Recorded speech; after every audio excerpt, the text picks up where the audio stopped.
ใหญ่แล้วเนาะบดมือแด้บดมือมืออื่นกับบดมืออีกแด้โอ้ยบ่ง่ายดอกมือฮือบ่ได้จะได้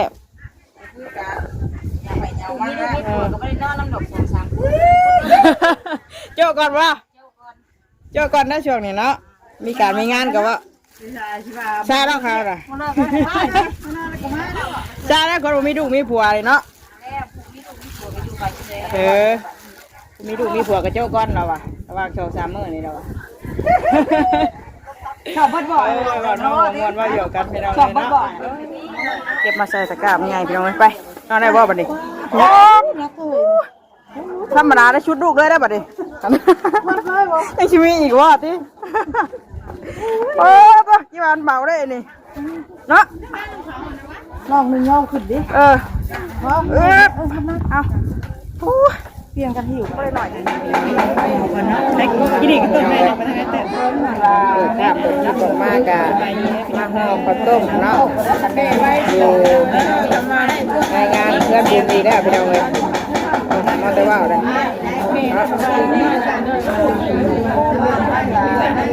เบิกข้าวก่อนเดี๋ยวจะงานคลายเบิกข้างนอกเนาะบ่มีขาก็ตั้งใส่โอใส่ขันเอาตั้งเห็ดตัวบ่อเนี่ยมาตรงนี้ล้างมาเอาเจ้าหลายผู้หลายคนอยู่เก้าเนาะงานจุดแจกเข้ารักงานหม้อได้ดอกโคม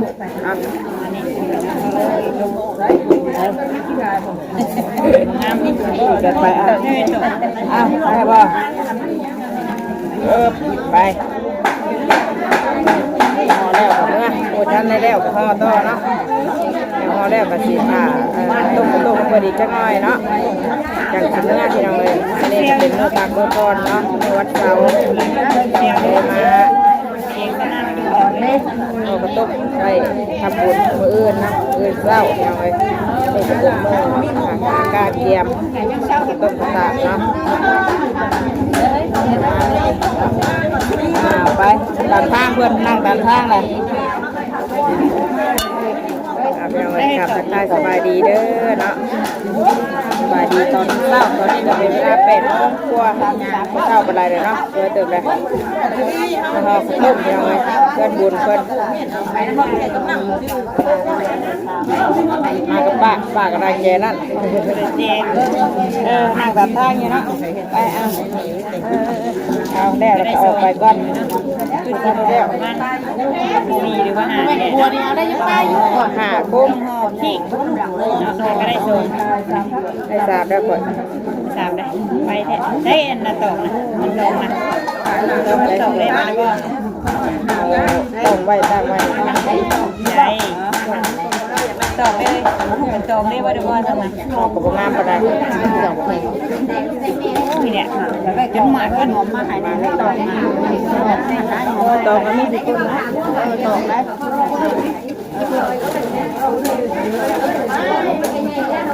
งามโคตรไงแท้ไงอะไรกันถ้าข้อร้ายเนาะเพื่อไปเห็นสต๊อกของต้นตัดเนาะข้างเก่าแน่ไปให้คนมาซื้อมาทานแน่เนาะต้นแดงๆคือเก่าเลยหน่อยเก่าคือเดิมบ้านเราเคยเห็นแบบนี้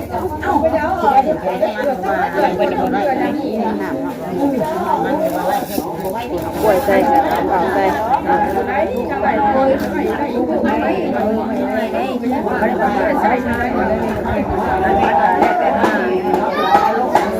คนตอกนะแน่ก่อนอะไรไปใส่ที่หาโคมเนาะผู้ที่หาโคมตายคนห้องไปไปก่อนนั่งกันทางคนที่นอนตรงนี้ก่อนนะใช้เงินหนึ่งนะปะจะไม่ใส่อะไรกินก็ว่าดีกว่าพอได้พองามเป็นกันไม่แนมตัวเลยเนาะหลายคนกับคนไทย แดงมัสลีเนาะ มาไก่สมมือ3 มื้อที่ มื้ออื่นอะไรสิเป็นมื้อบุญพี่น้องแต่ว่ามื้อนี้เป็นมื้อต้นเรียวห่อก็ไม่ได้คือกันในไป คือนะ นักอ่านกันงามนักอ่านกันคิดได้อยู่เนี่ย พูดแบบหอยใหญ่ แต่นี่งามอยู่แต่นี่แต่งานนี่กระชีเอาอีกคนนึงเนาะได้ห้าอย่างนั้นป้าบ่ได้นะขี้อยู่คู่นี้เอาขี้แล้วเอาสีห่อมันขี้ไปแหละมันคู่ข่อยก็ยังหนีอยู่จ้ะ เดี๋ยวนั่นดิ ข่อยขี้อยู่คู่นี้ก็ได้ เอาอีกจักซองคือหาก็ได้3แล้วต่อคิดอีกรอบนึงพี่น้องเลยนี่หาก็ได้3ท่านได้นะ ได้สามบ่งามได้อค่ะงามแล้วคนงามห่อเราอ่ะเราแทนเอาได้ความไปจ่ายของแล้ว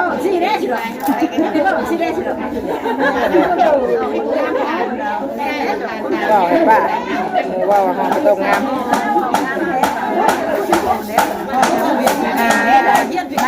ไอ้หลังห่อครบเดียวห่อกันงามห่อที่ได้ปะอันนี้จ้ะเนาะยามันเด้อเนาะอยู่ทางในมันงามมันชุบกับยามันได้ได้กับยามันเบิ่งกันว่าคุณ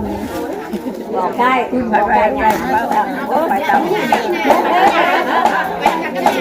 เดี๋ยวจะมันก็สิบ้าก็มาเบิ่งเอาหอยเดี๋ยวก่อนนะโคงนี่กันเนาะลายคือลายก้นมวนเก่ามีทับความหลายแต่นี่ข่าวกันเนี่ยพร้อมจะพร้อมช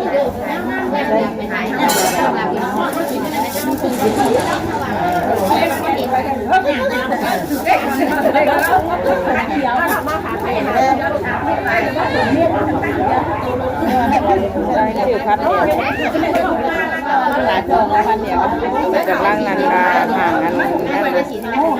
ตอกโต๊ะตอกเตียงไว้ใช้กองบุญพี่น้องเนาะโดยเสียงแซวนะ แทนแน่แล้วลูกหลานนี่อยู่ข่าวโอเลยนะคะน้องเขาถามว่าจนใจลูกไปแต่ฟ้าน้ำ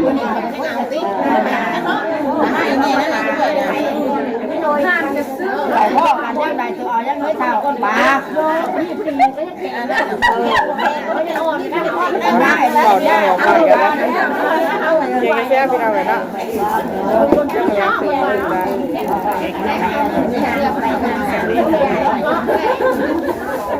ยังตื่นตื่นกันกำลังแล้วเยอะ จังมือนี่ต่อแล้วจากนี้ก็อื่นพื้นนี่ก็มีแหละต่อกันได้เลยบ้านเราก็มีงานบุญหลายมันเห็นหลายนี่ก็เลยเมื่อยเนาะงานบุญบ้านเราโดนซ้ำแต่หาโคมพี่น้องเนาะอีกอยู่คูนี้คือเป็นลาเลยก็เนาะป้าแล้วเราบอกมอแล้วเราก็จะเบิ่งน้ำมูกเลยเนาะเบิ่งทีปั๊มกล้องให้พี่น้องเบิ่งก่อนเนาะห้อยก่อนมันจังเชื่อสบายเนาะเพื่อห้อยแต่เก่าเดี๋ยวไปได้เขาเชื่อเขาบ่ห้อยเขาเชื่อเท้าคนไหนมันสีเงี้ยอันนี้เขาเห็นเป็นพ่วงเป็นมาที่เขาเชื่อบาทเดียวแล้วง่ายอยู่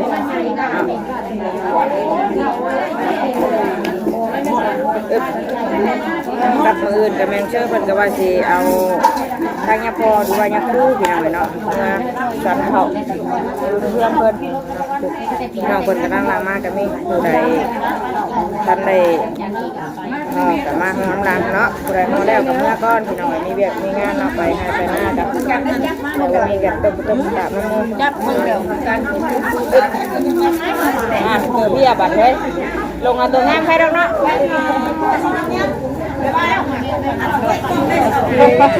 เอาเกิดใหม่มากว่ะเกิดเบี้ยอะไรมาเลยต้องเอาเกิดกันได้ไหมเนาะประมาณนี้เนาะอย่างเงี้ยเนาะเอาไปร่วมกันแบบประมาณนี้ได้แล้วหากบ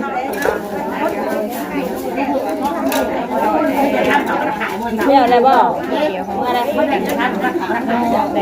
ปกันนี่กันเบี้ยอะไรเนาะตั้งแต่นักเบิ่งปรับกล้องเป็นกล้องหลังให้พี่น้องเบิ่งกัน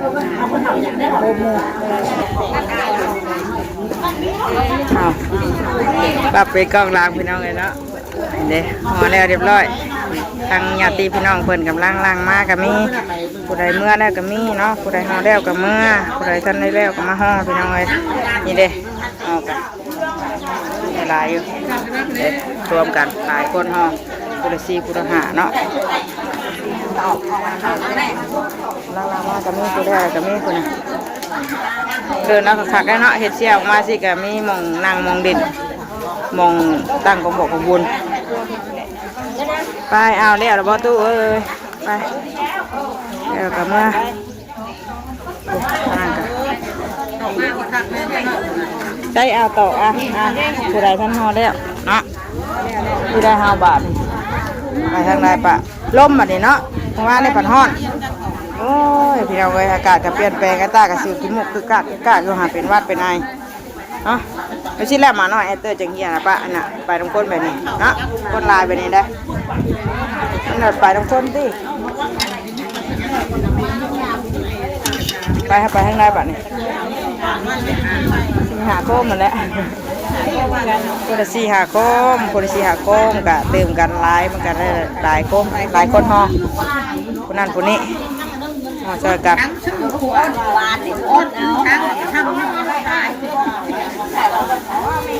ที่เจ้าเขาก็ต้มสามัคคีเนาะ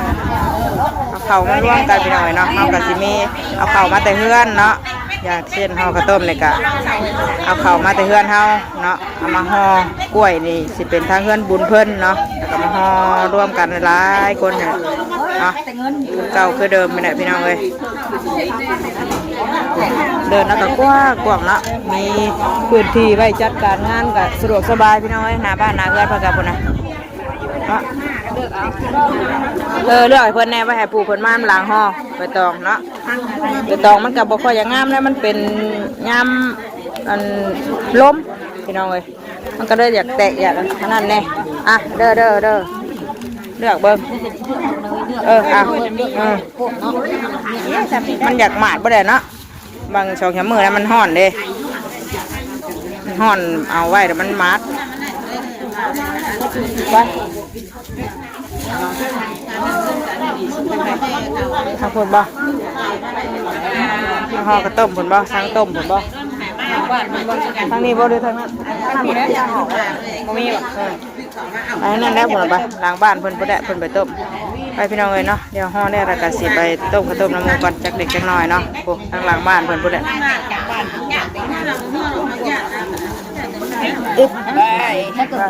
ไปเกิดเลยเกิดเบียร์นะบ่ใช่เลยหาเกิดโบเห็นนะบัดไม่ใช่มันจริงเดียวกันข่างเดียวกันดึกลับ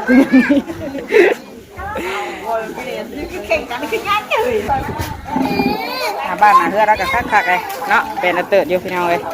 ไปมาต้มกับต้มก่อน3 วันเลยเนาะข้างนอกคุณก็สิเป็นถนนหนทางหอมมาเลยจ้ะพี่น้องเลยคุณเลิศนะกว้างคักเลยเนาะหน้ากากโต้กางเต็นก็ง่ายมีการมีงานกะเตือนเฮาไปช้างหอมๆก็สิเฮ็ดหนังกันเนี่ยไปหลังบ้านพี่บ้านนี้เนาะปลูกผักปลูกหญ้าก็ง่ายนี่นะ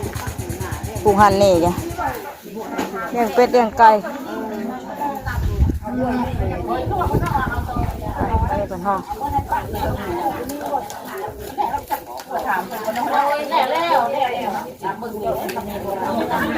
เด็ดผักเด็ดหญ้าล้างไว้เมื่อใด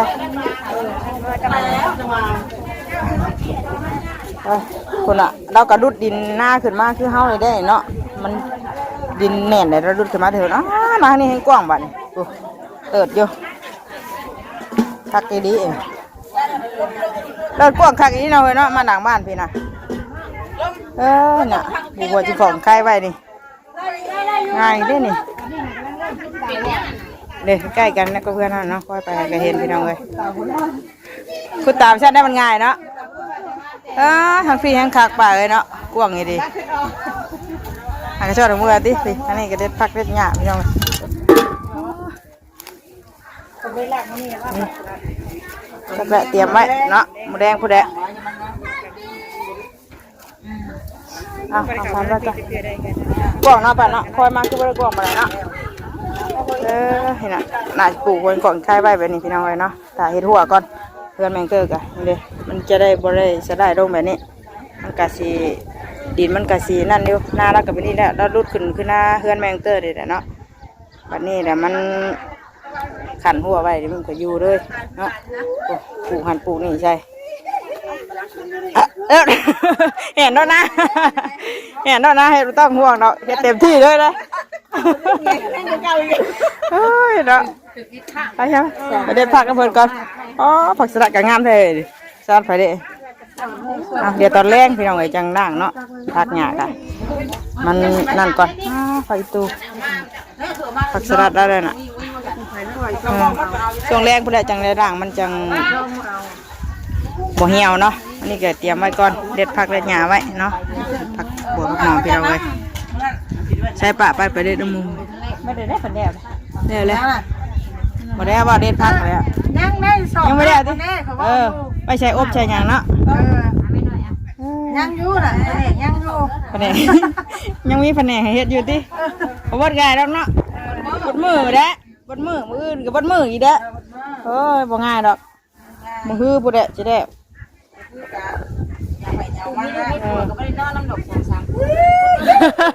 โจ้ก่อนวะโจ้ก่อนนะช่วงนี้เนาะมีการมีงานกับว่าซาแล้วค่ะน่ะซาแล้วคนมีลูกมีผัวเลยเนาะมีลูกมีผัวกับโจ้ก่อนเราวะระหว่าง2-3 มื้อนี่เราวะชอบพัดบ่อยว่าน้องมวนว่าอยู่กันไม่ได้เลยเนาะคงหัวค่าคุณนักขุดเต่าอยู่ทางน่ะขุดมือใช้งานหรือตีเต่าบ่ขุดไว้นะเว้ยเนาะให้มันแห้งเนาะอันนี้มันดินมันอ่อนมันยันมันบุบลงหันแล้วนี่หมอเราต้มข้าวต้มบ่งานชาบีข้าวต้มบ่ข้าวต้มได้แล้วถูกหม้อเลยฮะหมอข้าวต้มบ่ตอนนี้กันผูกหมอบ้างไงพี่น้องเอ้ยกำลังต้มเนาะหมอแรกไอ้นี่เอาข้าวต้มไว้หมอแรกเปิดมือคือเก่าวันนี้ก็ได้นี่2 หมอที่2กับสีน้อยๆเนี่ยไม่ใหญ่ปานใดเนาะโอ้ทางนั้นเราขุดเต่าอยู่เนาะเดินเรากวางคักสะอาดงามตาพี่น้องเอ้ยเอากระสอบเอากระต้มน้ำเพิ่นมีหมอบ่อาจจะมีหมอใหญ่หลายอันเนาะนี่เป็นมือเอาอยู่แล้วเราไปแล้วบ่ปะไปเอากระต้มเพื่อเดินไปกินช่วยผ้าเตรียมไว้พี่น้องเลยผ้าเก็บไว้ใช่ไหมใช่น่ะไปเอาข้าวต้มเน่าก่อนพูด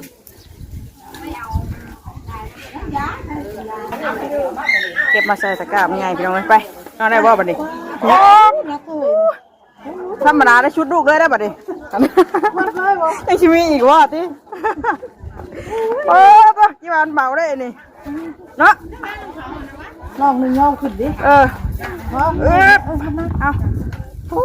เปลี่ยนกันหิวกันไปหน่อยจังที่ได้เดี๋ยวจะเก็บใส่เนาะอะไรก็ต้ม2 หม้อ3 หม้อพี่น้องเลยเนาะจะหน่อยไปเก็บไว้กำลังห่ออยู่เธอน้ำเปิดบ่นี่เล่งสายมาใช้แล้วแหละจะไงใช่ข้าวหัวขาบ่มันแดดได้ยังเอาผู้ดีอุ่นเอาดีจะหน่อยมันกระบิดแดดนั่งขึ้นมาข้าวขาไปน้ำกับปุ้นบ่เฮ้ย